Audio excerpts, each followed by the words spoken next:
的各位竞买人，大家晚上好，我是北京易趣国际拍卖的董伦平。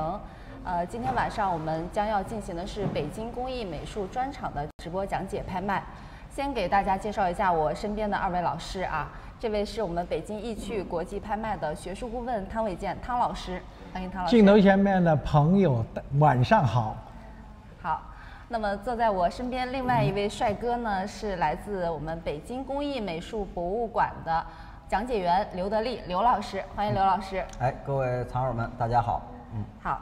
那么刘老师也是好久没有做客我们的直播间啊，真是好久没有。然后这个北京工艺美术博物馆的专场呢，从我们这2年的合作来，已经是合作了很多场，也有10场8场肯定有了啊。但是今年应该说，今天晚上就是今年的第1场首场，今年的首场，也是因为去年的种种各方面的原因啊，一直说想要筹办，但是一直没能筹办。今天终于我们又开始了。是好，那么今天晚上呢，我先说一下这个拍卖的一个模式啊，我们依然是采用我们专家老师边讲解边拍卖的方式啊。那么也请各位呢留意好时间。如果有喜欢的拍品呢，别忘了在我们这个易趣小程序上的出价啊，点击右下角的这个出价按钮啊，参与竞拍。那么当产生最高应价的时候呢，我也会以这个手中的锤子啊落锤表示成交。然后提醒一下各位的是啊，我们所有的拍品呢都附有所有的这个瓷器类的拍品都有这个品相描述，也请各位在参拍之前一定要仔细的查阅这个品相描述和这个查看这个细部图啊，一定要做好准备之后我们再参与竞拍。另外呢，今天晚上的这个小程序的直播讲解拍卖呢，我们的保证金是1000元起啊。保证金的使用比例是1比5，就是您充1000可以购买5000的额度，充1万可以购买5万的一个额度啊。所以如果说您有喜爱的拍品呢，一定要提前的充值好保证金，以免在我们这个竞价的过程当中，您的这个保证金余额不足，影响您的参拍啊。先来看我们的第1件拍品，这件是1451号，是一件紫砂壶啊，是黄金段的紫砂器，是当代的金葵花。先有请刘德利老师。我跟大家说一下，今天其实我们的拍品比较多啊。完了呢，我呢是在博物馆呢，主要好多那个负责也是给大家讲解的。今天呢也是带来一件比较有意思的一件作品。好多老师可能对我们博物馆有的比较熟悉了，有也不熟悉的。我先简单介绍一下我们工美博物馆啊。是的。我们北京市工艺美术博物馆呢是始建于1987年。是最早的由1957年的工艺美术研究所和工艺美术资料馆合并而成，也是全国首家由工艺美术创办的这么一个专业性的这么一个工艺美术博物馆。企业办馆是非常难得的啊，这个也是非常非常难。而且呢，我们工艺美术呢主要是以近现代工艺品为主啊。完了，我们是20世纪50年代填补了这一段时间的近现代的工艺美术的精品。包括国宝级的这么一个空缺，其实是非常难得的。而且呢，现在我们工艺美术呢，像这样的作品呢，其实我们每件东西都也是给大家精选，而且有精选中的精选。今天给大家带来的作品，可能好多老师这个手里的可能也玩过紫砂壶也经常有。但是像今天带来的作品呢，都是我们是北京市级工艺美术大师类的作品，所以跟咱们平常外面看到那些紫砂类的可能还不太一样。平常咱们可能就是一实用器。平常去用去，但是今天带来的这样的作品呢，是正儿八经的，是能达到收藏级别的一件作品，大家可以看看这件作品非常有意思。今天品类比较多我先说一下，对，今天除了紫砂一类的，其实我们工艺美术博物馆呢还有燕京八绝，今天我看还有什么那个雕田工艺的，这属于金漆镶嵌类的。完了我看呢还有一些玉雕类的作品，完了包括景泰蓝的，其实都是咱们燕京八绝非常难得的几件重器。好多老师可能都说了，您燕京八绝可能有的知道有不知道的。其实燕京八绝怎么来呢？它是从那个清宫造办，当时有一42座，完了从里头精选出8样来，完了提炼出来叫做燕京八绝。都有哪8类呢？是牙雕、玉雕、景泰蓝、雕漆。这4样呢，又说明是咱们京城玉雕京城那个工艺美术的叫4大名旦。完了加上金漆镶嵌、花丝镶嵌、金绣和公毯，总称8类，是叫燕京八绝今天呢，这个呢，其实也是属于今天咱们属于瓷杂专场，有瓷器类的，完了还有杂项类的。是的。那咱们就开始说这件好。哎，这件作品呢，各位藏友们，你们可以看看这个镜头是不是能推到特别近的，给大家展示一下。一会儿我给打开再看看细节啊。这件作品呢是咱们一个叫金葵花。为什么叫金葵花呢？首先它是用一个黄金缎泥，这个锻造出来的。整个边上所有的这个一刀一刀的这么弄出来的，全是手工一点点拉出来的，工艺非常的复杂。您想想做的特别匀称的话，这个可不是说一个模型做出来的，所以大家看从它的工艺上来讲非常复杂。第二呢，咱可以看看这个后面的款儿，这个呢上面写着啊沈云兰制，这个呢是咱北京市级工艺美术大师，而且是一位女大师。各位老师们知道为什么做的这么精细啊？其实这个不是说光那个女士就比较细啊，但是来说这个经常我去那个大师那儿也经常去看他去自己现场去做去。当时我跟他那儿自己也现场去煨这个钮，这个后面这个手板，其实是非常非常复杂的。想是很简单，这个泥其实讲究是玩什么呀？就是一个功夫。当时就甩这一个手把的时候，我甩了得有够2年都没甩成这样，所以这个工艺非常非常的复杂。要不说是大师呢？对，大师啊。然后啊，我再给大家打开看一眼里边啊。哎，各位老师们，这个镜头看看能不能看到这个位置？那我看看是不是得往上扬一点？哎，看了吗？这个出口啊，这个是标准的，咱们1、2、3、4、5、6，哎，6个出口。对。完了这边角度能不能看到？这边里头有一个印章款。对。带款。这看不太清楚。可能看不太。要灯光要对上。哎，有了。这个角度，各位老师们看到了吗？对。完了，我们的盖上也是带款，盖款啊都有。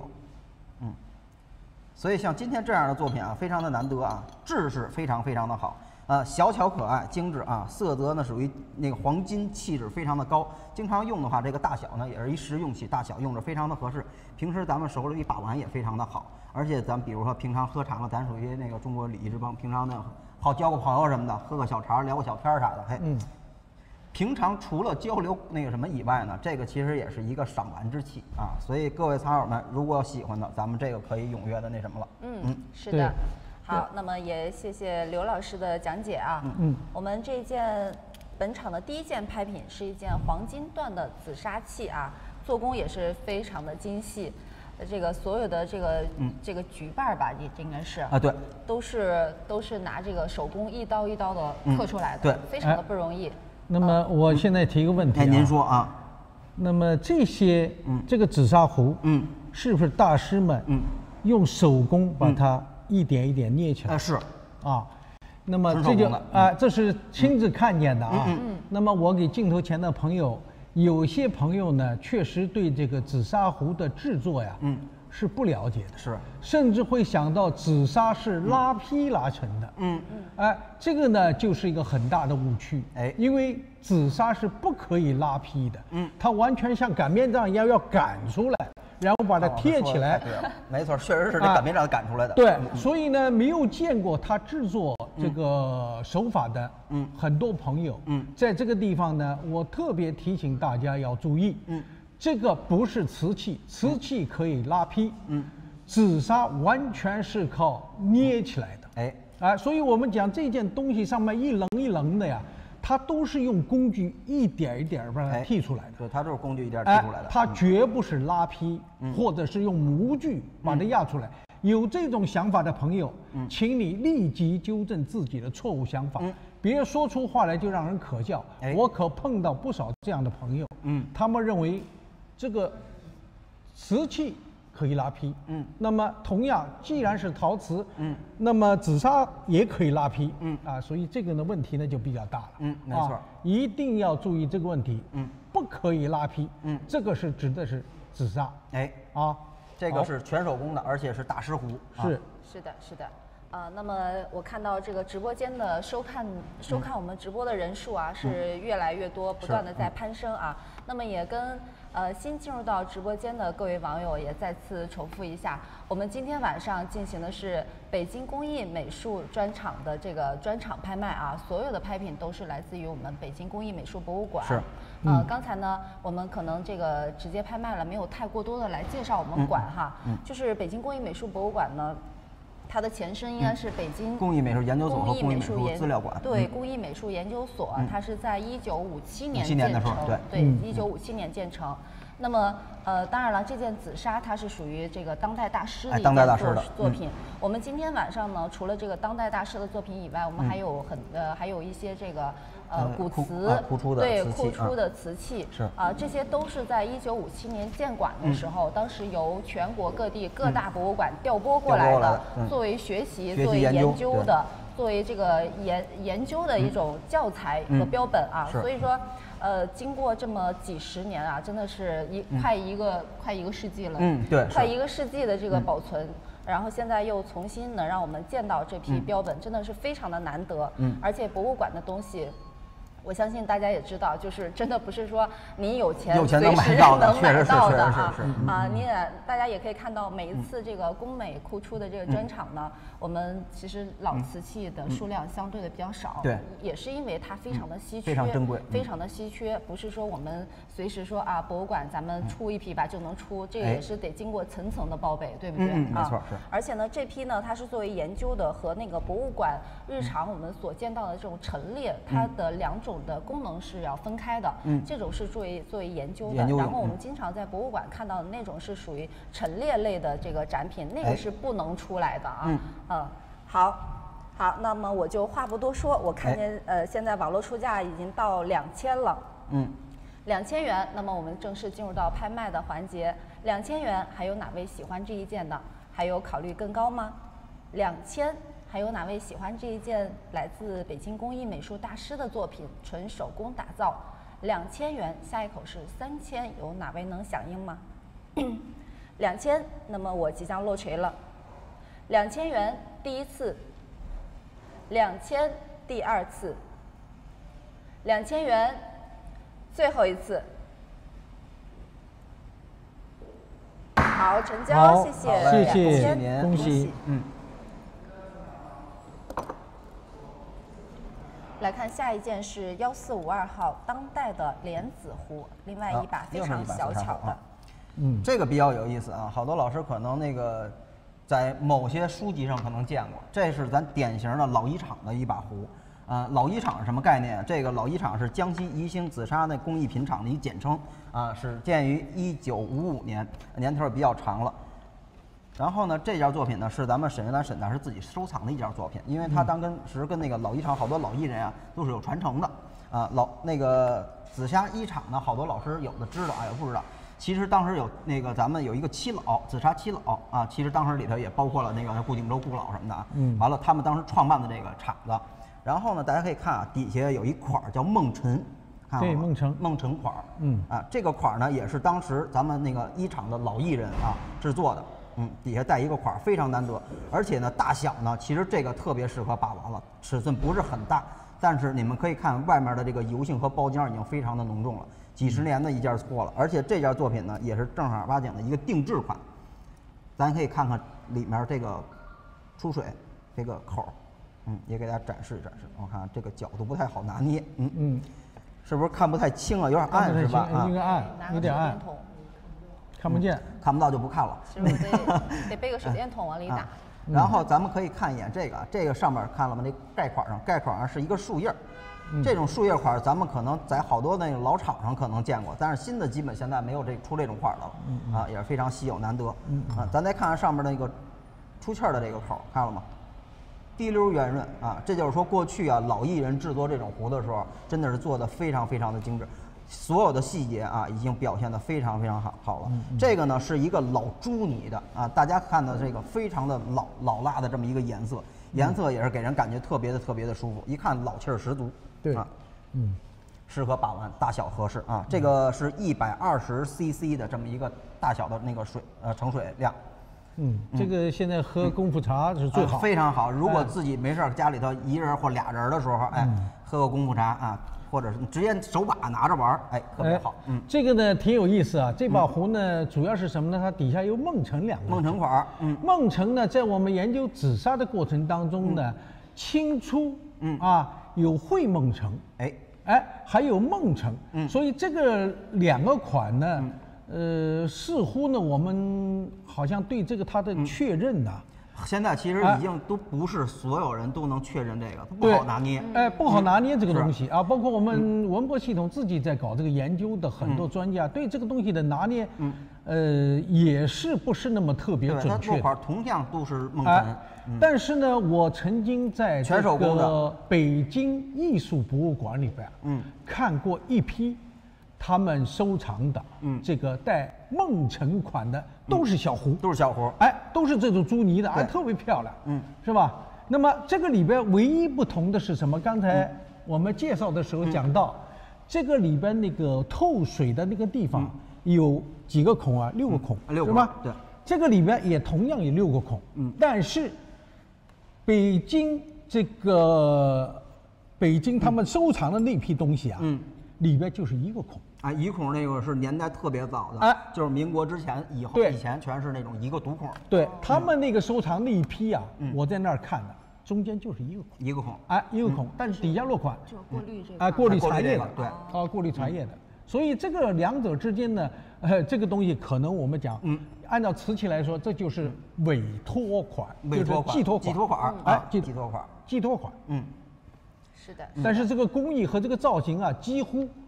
和我看到的那些清早期那种造型啊，基本上是差不多，看不出来，从表面看不出来的，而且这个包浆也的确非常好这个都也是让我挺惊讶的。对，而且老一厂他做那种小壶，它是一绝，特别是这种小的精品因为前段时间都在谣传说这个宜兴的紫砂泥没有了，都是用什么合成的什么乱七八糟，但是这件东西。的确是一个标标准准的这种老朱泥。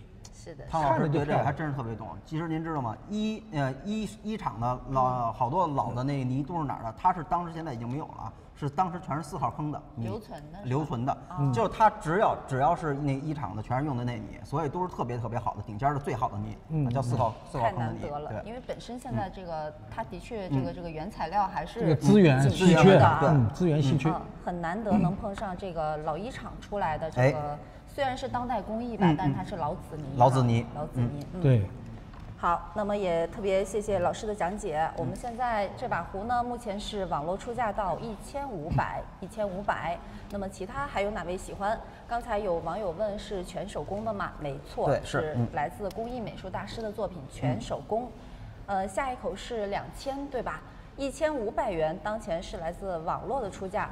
那么下一口还有哪位再继续跟进的？1500元，还有哪位喜欢呢？各位，1500来自北京工艺美术博物馆推荐的那么同时也要跟大家说一下，我们所有的拍品都是附这个北京工艺美术博物馆以及我们北京易趣国际拍卖的双证书都有证书。北京易趣国际。对，这紫砂壶呢，其实还有一个咱们比如说要是大师的话呢，他会有大师证书；不是大师呢，也会有给大家出一个收藏证书都是有。是的，是的。对，是给大家这个要给大家展示一下。但是这个不是这个证书这个是一会儿有一重器有一幸运大师题字的那个稍微等一等。对，太厉害了。有那么一把壶，但是这个不是那个的。好的。1500，其实现在我就说咱们去那个宜兴随便买一把紫砂壶也都得1000大几。没错。而且稍微材质细腻一点、手工好一点的也都是得几千的。现在稍微收一把好点的紫砂壶，您用着顺手的话，那都是得大几千块钱的。是的。而且要得到收藏价值的话，那都是几万块钱的。就是咱们这儿现在这个可能咱人现在不多呢但是如果真正有懂紫砂壶的老一厂的这种非常精工的小精品的，其实大家可以真的踊跃可以参与一下。是的，是的。所以这个问题呢，我又想到了一个，就是我们上个世纪80年代的确有那种，刚才有朋友问，是不是人工的、手工的？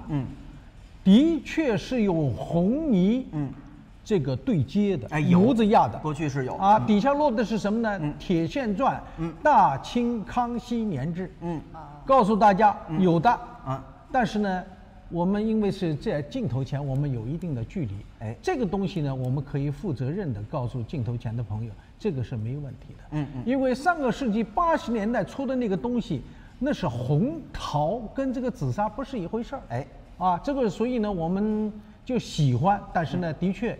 有的时候也需要一点研究，是多看一看，多了解一下，我觉得这个是值得的。对，像这样的作品，真真正正的一厂的老壶，可能好多咱曹老师自己玩现代壶玩的比较多，老厂子可能都没有。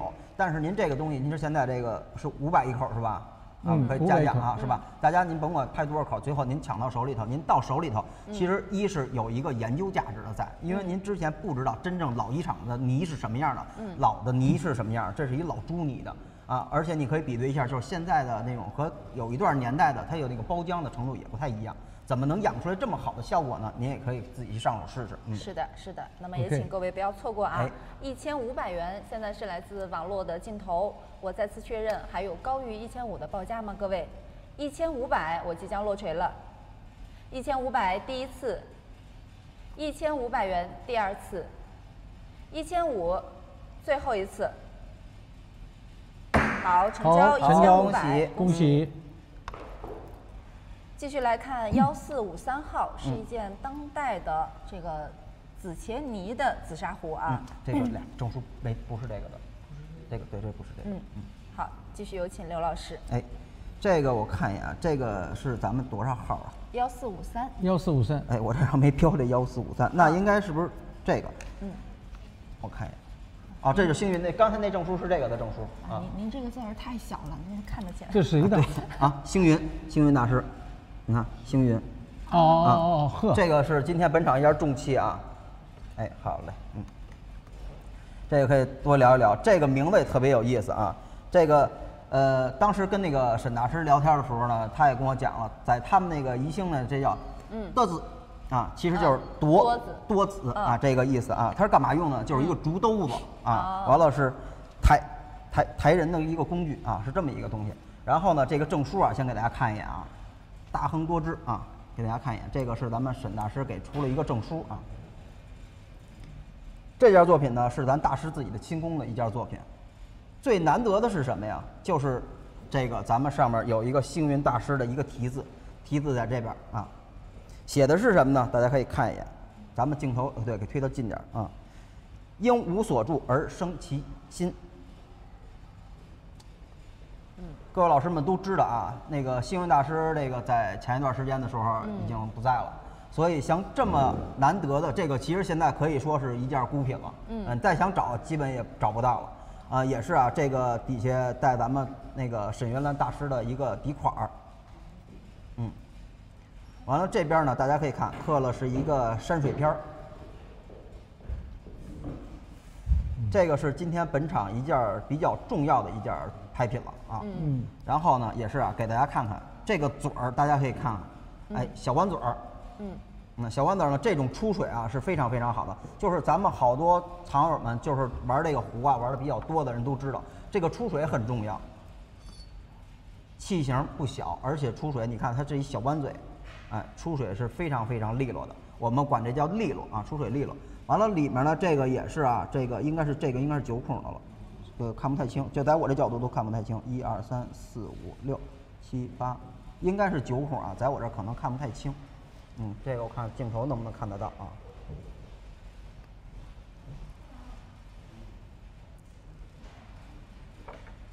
可能也看不太清，有点暗是吧？它是在这个位置啊，这个出水这个孔。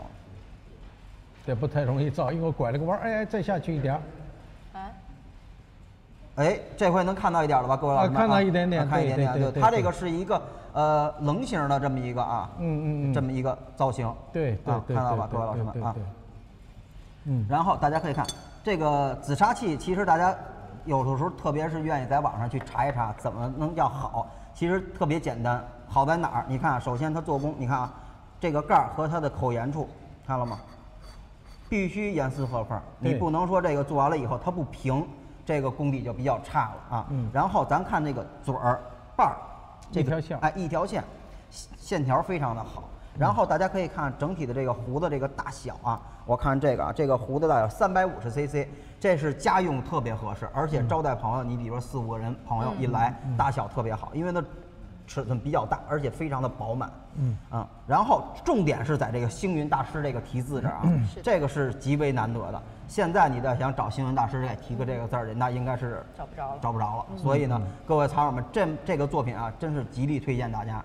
如果前2、3个月，前2、3个月，对，时间不长。对，这个紫砂壶呢，咱们且不说，它这个用的是什么泥啊？现在我们很多人现在对这个泥的要求是很高的，哎，紫茄泥的这个因为现在这个资源奇缺嘛，所以对这个要求我们可以理解，但是问题是，这个造型，其实呢，在我们清代这种造型已经存在，第二个呢，就是它这个尺寸，在我们嘉庆、道光时期啊，以及到这个咸丰同治时期啊，这种造型在社会当中，尤其是文人雅士之间，这个尺寸是最受追捧的。为什么？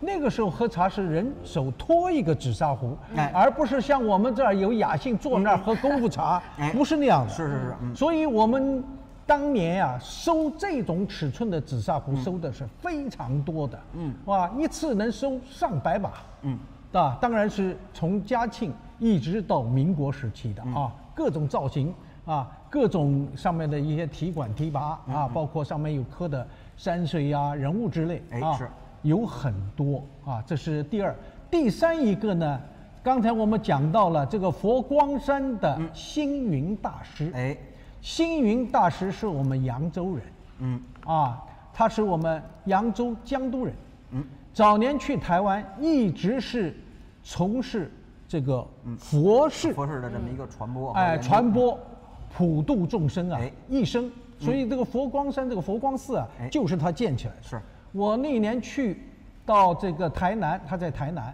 这个佛光寺专门去见过，这个非常宏伟，这个人。但是呢，他在政界影响也非常大，也是受这个全世界他的这个信徒啊，真是芸芸众生，所以这个人物在佛教界影响非常大，尤其我们镜头前有我们的扬州人的话，希望你们要重视这个问题了，因为他毕竟是我们家乡人，而且这个人呢，的确他这一生啊，尤其是对祖国的热爱，这个人是维护统一的，是这么一个人，所以我们家乡人呢，应该要关注他，不是仅仅关注他，而且这把壶关键问题没人给他提了呀，也就这么一件，所以我觉得大家应该要关注他呀，对，难得，非常难得。之前我们那儿拍过一把扇子，星云大师就提了一个字拍到3万。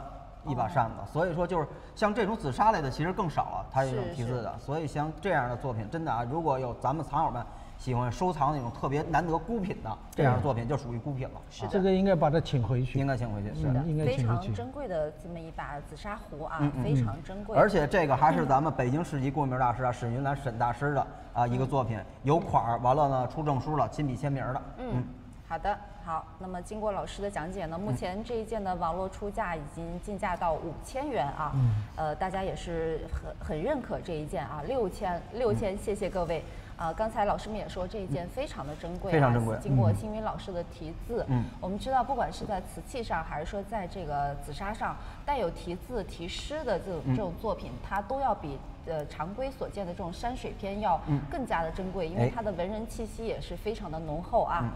6000，那么其他各位还有加价的吗？7000，谢谢，7000，继续跟进各位，7000元，下一口是8000，有哪位响应？7000，还有加的吗？各位，8000有了，8000，下一口是9000，继续跟进各位，8000，这一件非常难得的紫砂壶，8000元，诸位快速考虑。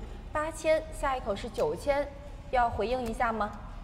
要尝试一下吗？各位，8000，我即将落锤了。8000元，第一次；8000，第二次；8000元，最后一次。好，成交，恭喜这位买家，恭喜您啊！这个我们经常拍完也说了一句话，就是什么呀？大漏啊！真的是这个真的太 low 了，一个字儿都卖3万。对啊，这个真的太 low 了啊。这个哎，好嘞，谢谢。好，好，继续来看我们第4件拍品啊，是一件当代披影壶啊。咱们这个紫砂的这个名字都非常的特别啊，我今天还特意查了一下这个披影壶，就是大壶啊，就是大的意思哈，就是一个大饮。为什么这个意思呢？就是大家可以看，咱们平常看那个盖儿就能看得出来，打开盖儿以后口非常的小，这个大家可以看大开口啊，所以叫披饮。披饮就是什么呀？很大的一个开口。为什么呢？这个适合喝什么呀？就是喝那种大叶的茶。咱们现在好多喝的那个茶里头，比如说有喝那种小叶的，但是现在好多那种绿茶呀，包括那种大的茶叶的，都有那种特别大的叶儿。完了泡开以后，但是它有的口特别小，不方便去放，所以这种壶呢，就是专门放那种大叶的啊。咱们适合泡一些那种大叶的呀，或者是那种饮用绿茶都特别合适。这个就是属于那种非常合适的，而且这个泥呢是本身锻泥，泥料也是非常的珍贵。来，大家可以看整体的造型，大家可以看啊。也是做工非常的精致，严丝合缝。这件作品呢，也是咱们沈云岚沈大师的一件作品。包括这个，这叫一指嘴儿啊，一指嘴儿就是直接出来的。然后大家可以看，这就看得清楚了，因为口比较大，非常明显的能照到里面啊。是的，对，看了吗？这个出水非常的痛快。7个孔。对啊，这个为什么叫痛快啊？就是它出口特别大，而且上面开口特别大。放茶叶呢，放那种大叶的绿茶类的啊，非常的好。咱再看看后面这儿啊，后面这个也是啊，有咱们大师的款儿。完了，盖儿上呢也有盖款儿啊，都是有的，所以就是适合咱们包括咱们这个里面这儿也是带款儿的。你看这个沈大师挺特别的啊，他喜欢在这个里边儿，这是我们所有的这个过去啊，这些做紫砂这些师傅们。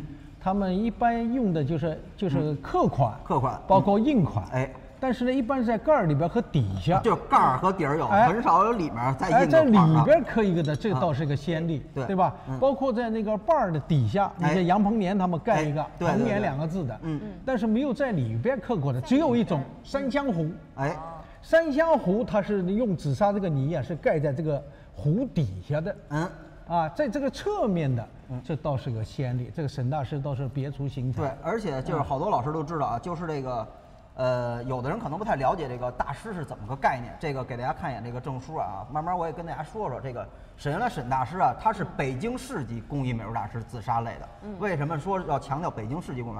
就是咱们各地方的大师其实很多，但是不是真正的叫大师，他们那就属于地方的大师。但是他能考到北京市级工艺美术大师，这个其实是非常难的。咱们所有好多老师说了，我是宜兴哪儿的一个大师啊，其实呢属于宜兴他们自那个什么，就是自己里头封的那么一个评级，对。但是这是正儿八经国家认可的这么一个北京市级的一个工艺大师，非常难得啊。所以给大家也说一下这个，可能好多老师不太了解这个啊。所以呢，这个我们这个刚才我们镜头前面啊拉近了看，给我们一个近镜头好吗？给照片的近镜头。这是咱沈大师啊。来，我们一个是看一下这个沈大师，另外一个大家注意他手上拿的和一个拍子和一个壶的这个造型，看见没有？这就是我们讲的这个制作紫砂呀，它就是这么做的。它底下一个圆的是什么呢？我们叫慢轮，懂吧？有快轮，有叫慢轮。这个瓷器啊，它拉坯是要用快轮的，而紫砂是不可以用快轮的，它必须用拍子慢慢把它拍成形状。所以我们很多外行人说外行话，真的要好好学习，不然的话显得非常的愚蠢和无知。这个紫砂每一件全都是人工做的，都是人工做的，没有这个拉坯的这一说，根本就没有这种说法。你看这工艺大师依然也是一个个做出来的，除非模子压出来，那是另当别论啊。正常的工艺它一定是这样。我这儿正好有照片，我们以照片为证。好吧，好，OK。是的，然后这件紫砂壶的另一面也给大家展示一下啊，哎另一面写了4个字“悠然自得”悠然自得悠然自得。可以想象一下，拿着这把壶，哎我们在和几位好友一起这个聊天品茶的时候，真的是旁边再燃个香真的是悠然自得，悠然自得。对，悠然自得。OK。好，那么这一件目前网络出价是1000啊，1000，我们再次确认，还有高于1000的报价吗？诸位，1000元还有加价的吗？高于1000的报价，有哪位能回应我？1000，我即将落锤了。喝大叶绿茶的，这个真的非常好。 1000元第一次，1000元第二次，1000最后一次。好，恭喜 OK，恭喜1000恭喜您。来看1455号，是一件当代的嵌喜鹊灯眉雕阵8方盒。哎，这个就是咱们燕京8绝里叫金漆镶嵌的一个工艺。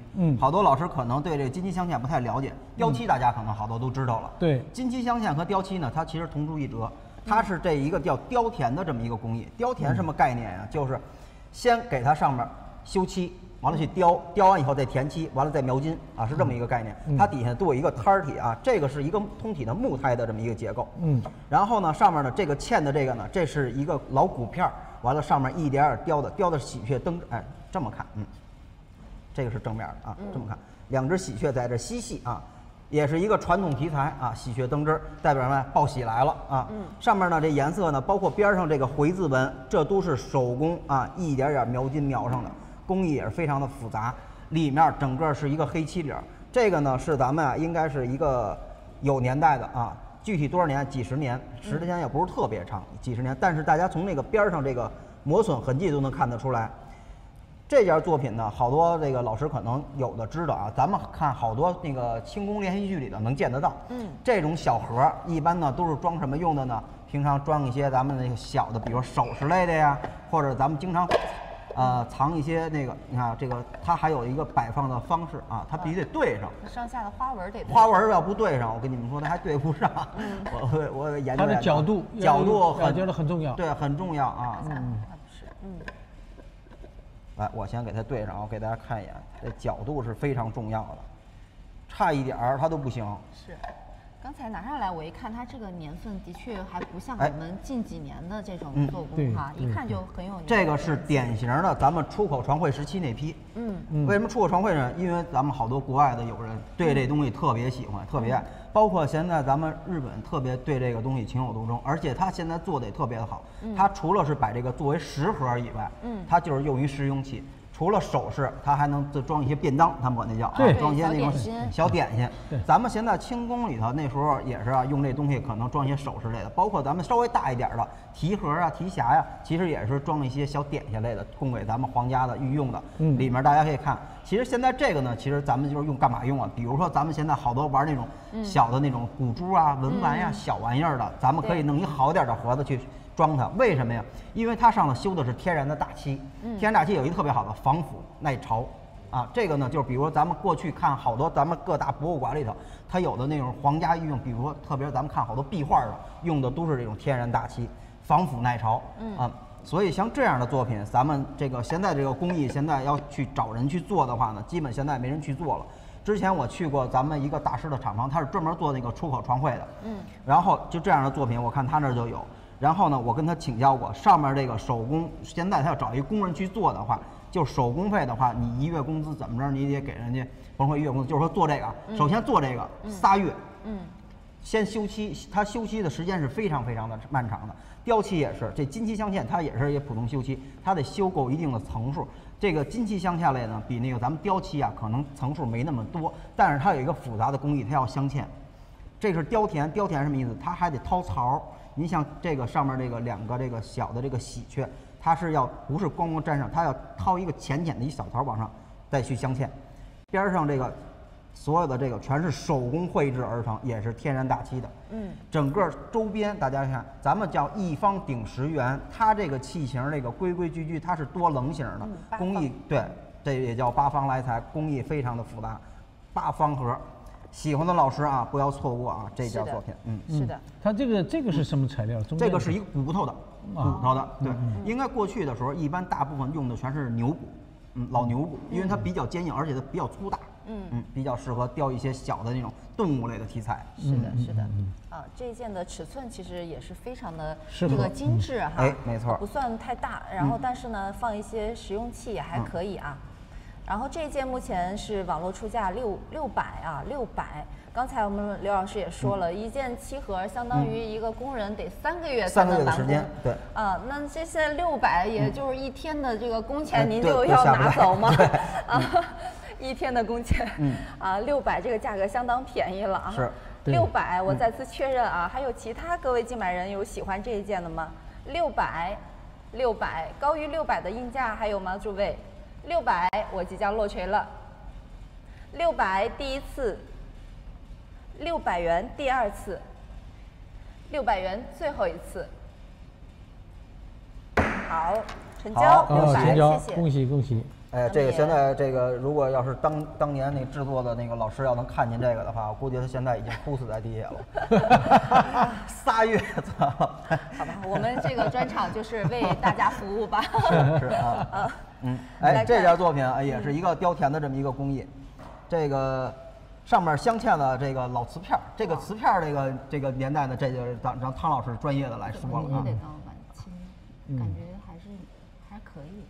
然后呢，这是一个提匣啊，刚才讲到了这个边上，大家可以看到所有的细节，我估计一会儿镜头大家能看得非常的清楚。所有的这个事儿，这就叫雕填工艺的上面整个啊全是一刀一刀划出来的，所有边上的这花纹都是。这个就是咱金漆镶嵌了里头一个特点。咱们看好多特别明清家具里头啊，这个典型的特点就比较明显。这个呢也是一个木摊儿的。木摊什么概念？就是漆器啊，它必须得有一个胎体，完了往上去修漆。修漆是我们行内话，其实就是刷漆，说白了。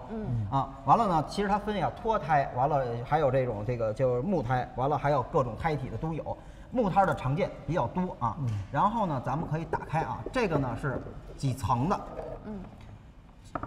这个我立起来，大家可以看得非常清楚，所有的磨损痕迹，这个也是几十年的一件作品啊。大家可以看看。这边上的磨损痕迹看到了吗？非常非常明显。就是咱们看好多断代或者是玩老器物、玩老物件的作品的时候，特别像漆器类的，一定要看它经常去摸或者去经常盖的这个位置，就非常明显。它要如果干干净净，一点没有包浆或者是一点的没有那种磨损的话，那就不对了，那可能它一直放着没有用过。这个呢，它可能是有一定的这个用过的这么一段时间。上面这个特点呢是这个是嵌了几个瓷片，这个应该是双狮气球是吧？完了边上4个这个片儿呢是这个花卉啊，应该是4季花卉的这么一个图案。对，也是非常的精美啊。这个工艺也是非常的复杂啊。对。这个就相当复杂了，漆器又嵌了瓷片儿。对它这个呢，实际上我们过去啊，实际上到今天，日本人把这种提盒的使用啊，其实把中国现在不用的东西呢，又传承过去了。我们现在很少见到谁拎个提盒，但是你现在到日本去的话，却见到这种东西。为什么？就是刚才你讲的，放便当，放这个就是吃的料理，放这种东西，你看他们外出旅行的时候，拎个盒，里边是什么？全部是料理。因为它这个漆呀，它本身防腐嘛，它就相当于出去带一冰箱，就这种，它抗氧化，就是您里头搁一些吃的类的呢，对，它一是隔热，二隔氧化，就不会让它就是很快的就去挥发。比如说咱们东西，比如说夏天到了，时间长了它坏了，但是搁这里的话，它有一个保鲜的作用，效果是非常的好。对，所以这个东西呢。应该说是我们中国传统的这种生活当中使用的器皿，但是呢，现在我们用的比较少了，因为生活节奏快，是吧？而且呢，我们现在交通信息资讯都很快，所以这种东西呢，我们现在见的也少，用的也少了。但是因为很奇怪，这个日本用的很多，我倒是觉得非常有意思啊。这个的确。像这样东西呢，我觉得作为一个文化的符号，我们还是希望呢，我们中国人、中华儿女们还是能够把这种东西啊，能够传承下去，是的，是吧？传承中国文化。对，哎，这个是咱们金漆镶嵌里面的其中那个燕京八绝里的一绝，早就已经列入非遗了。像这样的作品，现在市面上你要去想找这么一个老器物的话呢，真的是特别难找。而且现在你要能不能做新的，现在能复制，能做新的，但是做这么一件作品的话，1年以上，你要去定做的话，因为它工艺太复杂太难了，就是咱们想象不到这工艺得有多难。就我给大家展示一下这个边儿吧，可能大家光看到镶的这个瓷片了，咱看看这边儿了吗？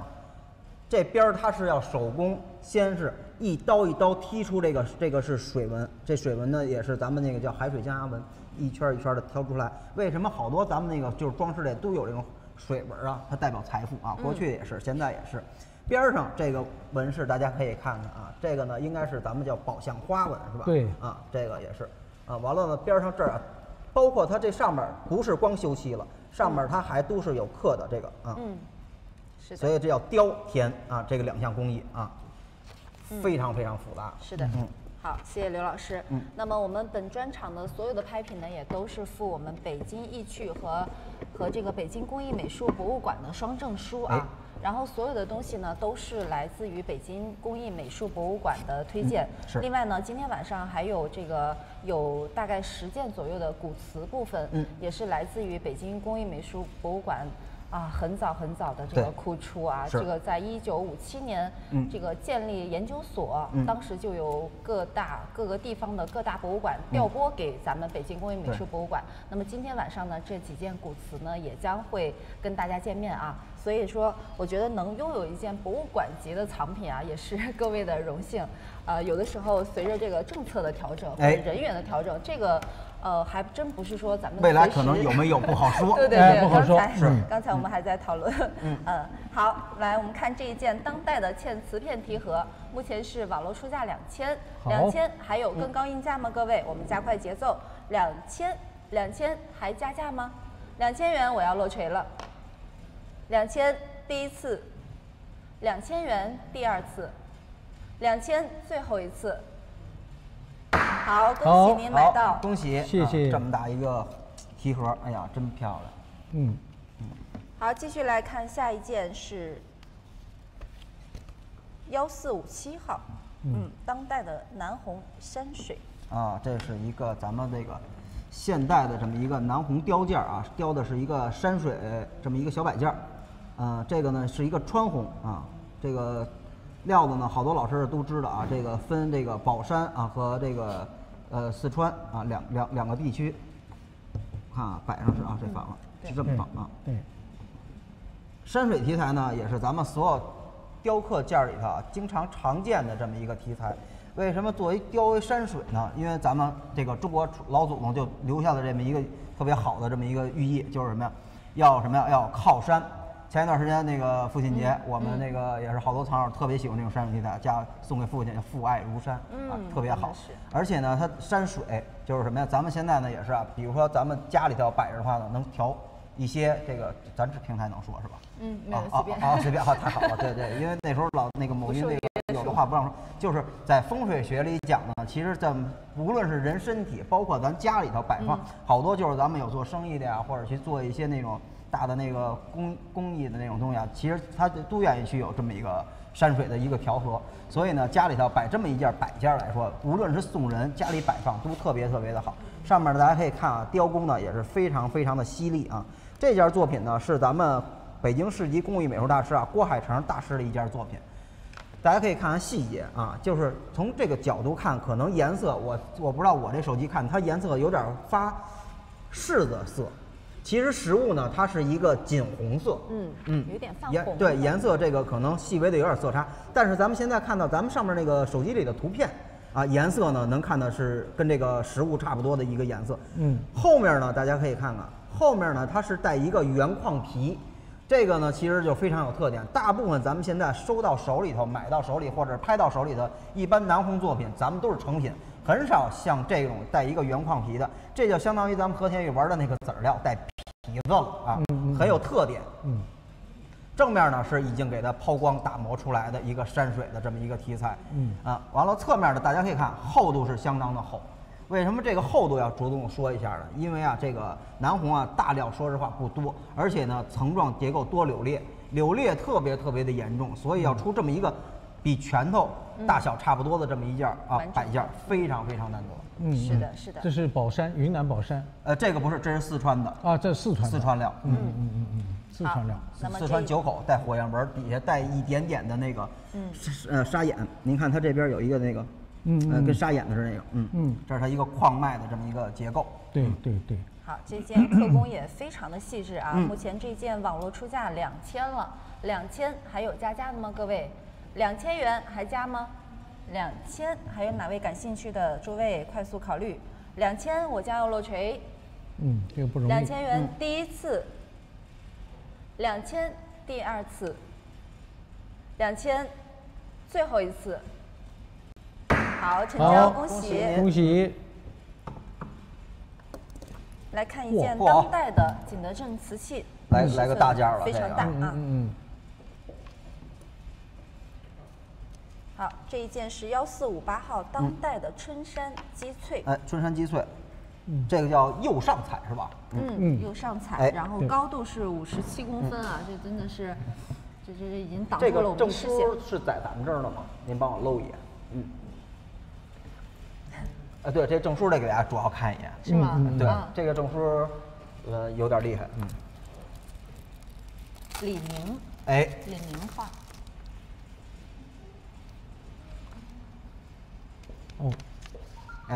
这是咱们一位大师的一件作品啊。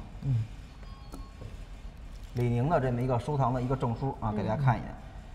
好，那么这是一件以釉上彩绘来画的这个春山积翠图啊，然后这个上边也是落了这个作者的一个款，写的是李宁，然后丙申东岳画啊，这个画的这个瀑布啊流水非常的流畅，这个景有点像我们黄山的这种迎客松啊这种风景啊，这个是主要是好像是徽派的这个植物和这个山的形状。对，那这件东西呢，从尺寸上来讲呢，它口沿，大家注意啊，它的口是花口啊，它不是圆口。来看一下，它这个口是个花口，看见没有？看到了。和我们一般的瓶圆口啊，像这种像棒槌瓶一样的这种形态的，这个还是不一样啊。它也不是喜口，也不是那种盘口，是一个花口。那么从器型和工艺上来讲呢，它这个口的制作相对呢就比较复杂啊，工艺呢就难度相对比较大。那么这个上面的彩呢，这个我们都知道的，它是先烧了这个白釉以后呢，在上面再施加低温彩绘，然后再到炉子里烘烤。所以它这个上面是刚才我们看到它上面是春山积翠，强调的就是什么呢？就是春天啊，春意盎然。这上面的这个松柏啊，你看非常的郁郁葱葱，再加上瀑布从山上奔流而下，这种气势，所以把这件瓶啊，不仅是尺寸能够吸引人，更重要的是它上面的山和水，给人的印象是具有那种冲击力。是的。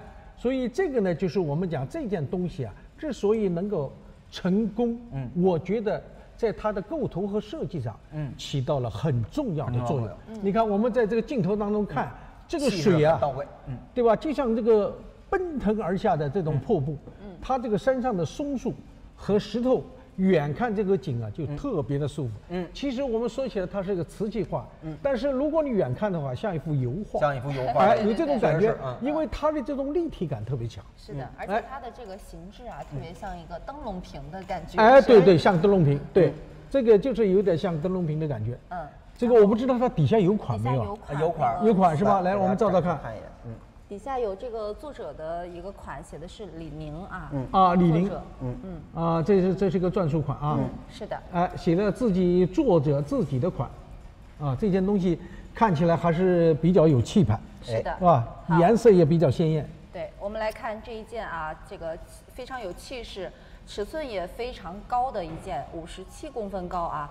目前这一件网络出价是3000，还有哪位喜欢这一件呢3000元这一幅风景画啊看着很舒服。3000高达到59，很大。3000如果不加价，我要落锤了。3000元第一次4000，谢谢。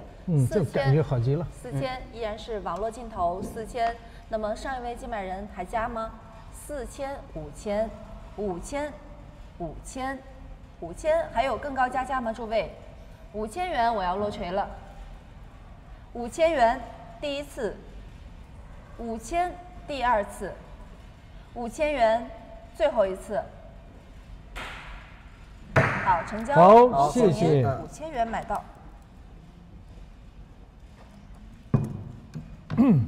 来看接下来的一件1459号。